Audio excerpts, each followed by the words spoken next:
Every year, Which tests thousands of the products that you rely on every day. And we've been doing it for over 60 years. Which reviews are 100% impartial. We don't accept freebies from manufacturers, and we have no owners, shareholders or government departments to answer to. So our work is on behalf of you, the consumer. In a world of misleading claims and fake reviews, we test everything, from everyday items to big purchases, so that you don't have to. We then put them through tests and assessments that go beyond the accepted standard to work out how well these products work for you and what's not worth your money. And a Which membership not only gets you access to our reviews, it also funds our non-profit campaigning work, like getting scam ads banned on social media and ending broadband and mobile mid-contract price hikes. And right now, podcast listeners can become a Which member for 50% off the usual price by heading to which.co.uk/podcast offer.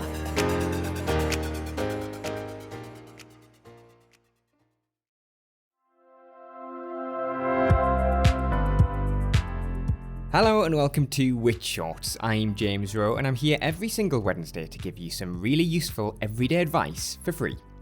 Every week I pick up one of the Which magazines, choose a piece that was written by one of our brilliant journalists, and then I bring it to life. This week we've done a sweep of the shelves to find out which are the best and worst supermarkets. In the March edition of Which magazine, Claire Webb revealed which major chains offer great customer service, quality products and a reliable delivery service, and which ones leave customers underwhelmed.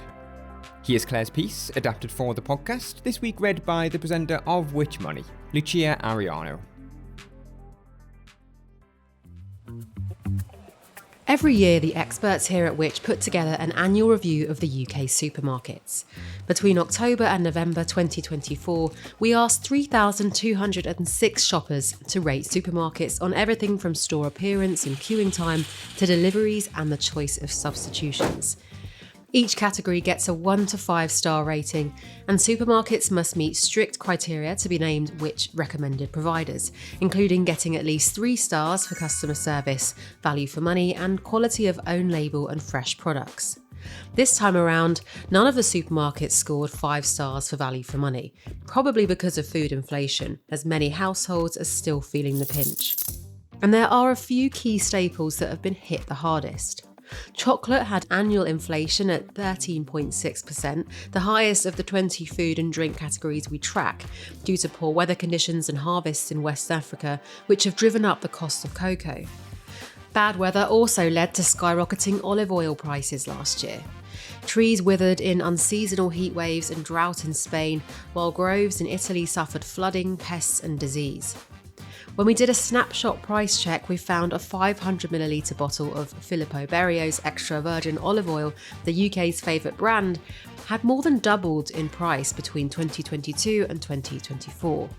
You'd have paid an average £9.47p for a bottle between September and November at major supermarkets last year, compared with £4.36 2 years previously.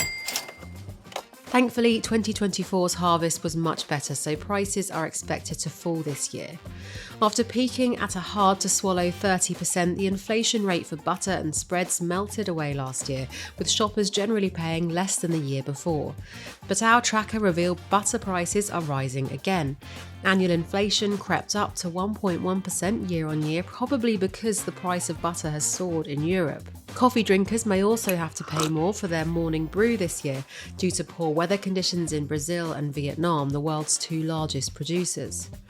It led to record high coffee bean prices at the end of last year, and our snapshot research found Nescafe's original instant coffee, the top-selling branded coffee, was already up 11% year-on-year in December. So despite food inflation impacting the scores of the UK's supermarkets in 2024, how well did they do? In our survey, we asked customers to give ratings for both the in-store experience and their online shopping experience. And here are the results based on their feedback. M&S was ranked the best in-store supermarket for the 4th year in a row and is the only Which recommended provider for in-store shopping. It was the only one to earn the maximum 5 stars for the quality of its own label and fresh items, as well as its range of products. Pretty impressive, given it only stocks a sprinkling of brands. In the past couple of years, M&S has targeted the weekly shop by expanding its food halls and freezing or lowering the price of staples, and the strategy is paying off. It reported an 8% year-on-year rise in food sales in its half-year results. At the other end of the scale, Asda and Morrisons both scored the lowest for in-store customer experience. Morrisons received poor to middling star ratings. Customers rated it better for online, awarding it 4 stars for customer service and 3 for value for money, but it was still one of the lowest scoring supermarkets. Shoppers had mixed experiences, complaining of cramped stores and poorly manned checkouts. Meanwhile, Asda failed to impress despite being the UK's 3rd biggest supermarket. It came bottom in both our in-store and online rankings and picked up mostly 2-star ratings, including for value for money, customer service, store appearance and stock availability. Several customers told us their local stores often have bare shelves and unmanned checkouts. New boss Alan Layton, who turned around the chain's fortunes in the late 90s, has pledged to restore Asda's DNA by, among other things, cutting prices. As for online, Ocado and Tesco scored joint top. Ocado, an online-only supermarket, is consistently a top performer in our survey. During the cost of living crisis, Ocado started price matching 10,000 products against Tesco, but it's still usually one of the costlier supermarkets in our monthly comparisons. It recently expanded its own label range and is the only online retailer to sell M&S branded groceries. For online shopping, Ocado's ranked a Which recommended provider alongside Sainsbury's. As for Tesco, the biggest supermarket chains often trail behind in our annual customer survey. Unable to compete with high-end grocers on quality or shopping experience or to match the discounters' rock-bottom prices. But this year, Tesco has earned impressive customer scores and star ratings for both in-store and online grocery shopping. The supermarket giant's strategy of offering lower prices to Clubcard members and matching Aldi's prices on essential items is paying off. Which investigations have shown, however, that Tesco's member-only prices aren't always as good as they appear, while a BBC Panorama documentary revealed that some products price matched to Aldi contained less of the main ingredient. But shoppers clearly feel like they're generally getting a good deal. Tesco has increased its already substantial slice of the grocery market and is on track to make record profits this year. Alongside the usual criteria, the Which survey also unearthed the top customer frustrations for in-store and online. In-store complaints included not having enough staffed tills, long queues at checkouts, and obstructions in the aisles. For online shoppers, the main gripes were unavailable items, perishable goods failing to have a reasonable shelf life, and items being substituted.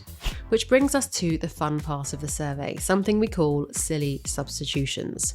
Some of the most bizarre swaps our survey respondents reported were leeks instead of flowers, a roasting tin instead of roast potatoes, fish steaks instead of lemon cupcakes, sanitary towels instead of sandwich wraps, orange-flavoured vitamins instead of a Terry's chocolate orange, and beef dog treats instead of beef steaks.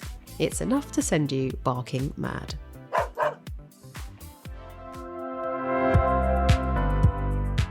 Thanks to Lucia Ariana for reading that piece, originally written by Claire Webb and published in the March edition of Which magazine. To read it in full, then be sure to become a Which member. There's a special link in the show notes for you to join with a whopping 50% off the usual price. I'll be back again next week for another episode of Which Shorts, but don't forget that if it's financial news you're after, Lucia will be back with Which Money on Friday.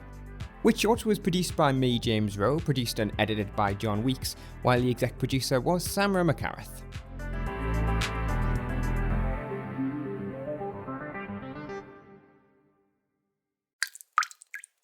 Leaking roof? Car won't start? Needs to renovate? Here's what to look for when getting a trader to help. A recognised endorsement, where expert assessors set the bar high. Genuine customer reviews, so you don't get duped by cowboy fakers. A clear code of conduct to give you an extra layer of security. A robust complaints policy, so you can resolve disputes fairly. And the Which Trusted Trader badge that says, choose me with confidence. You can trust Which to help you find the right traders for the job. We run thorough checks on traders, put them through in-depth assessments, then we give them the actions to make improvements and only endorse them when they've actioned them and made the grade. So, to choose with confidence, head to which.co.uk/traders or search for Which Trusted Traders.